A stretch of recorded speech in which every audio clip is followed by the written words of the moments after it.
Glenn, your thoughts? It's pithy. It doesn't seem impatient, but it seems quite direct.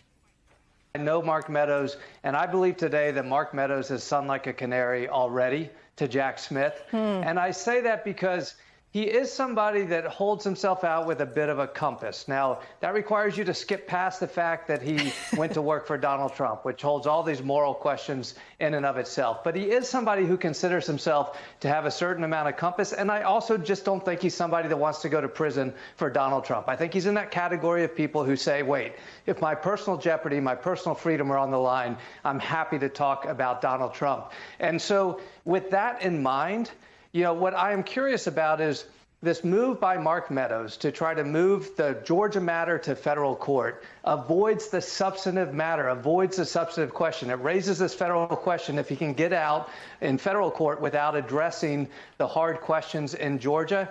And I actually think that's consistent with him having cooperated with Jack Smith. I guess I'd have a question a bit for Glenn or John's reporting. Could Jack Smith actually support that removal from state court to federal court? Because at the end of the day, what I truly, truly believe about Mark Meadows is he's cooperating and he's going to give up the president. John Carl.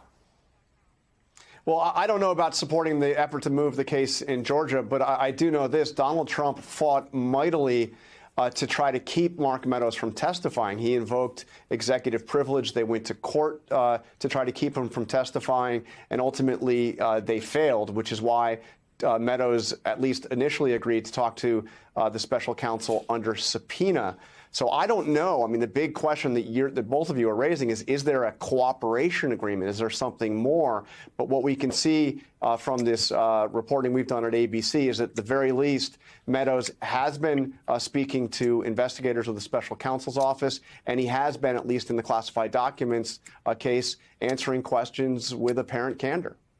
While I have all of you, John Carl, you'll learn what David and Glenn already know. You can check out, but you can never leave Deadline White House. There's some news that's broken in the last hour. Special Counsel Jack Smith's team is firing back at a request from the ex-president to delay the federal trial related to his effort to overturn his defeat in 2020 until the year 2026. In a court filing, investigators for Special Counsel Jack Smith wrote this, quote, in service of the proposed trial date in 2026 that would deny the public its right to a speedy trial, the defendant cites inappropriate statistics in cases, overstates the amount of new and non-duplicative discovery, and exaggerates the challenge of reviewing it effectively.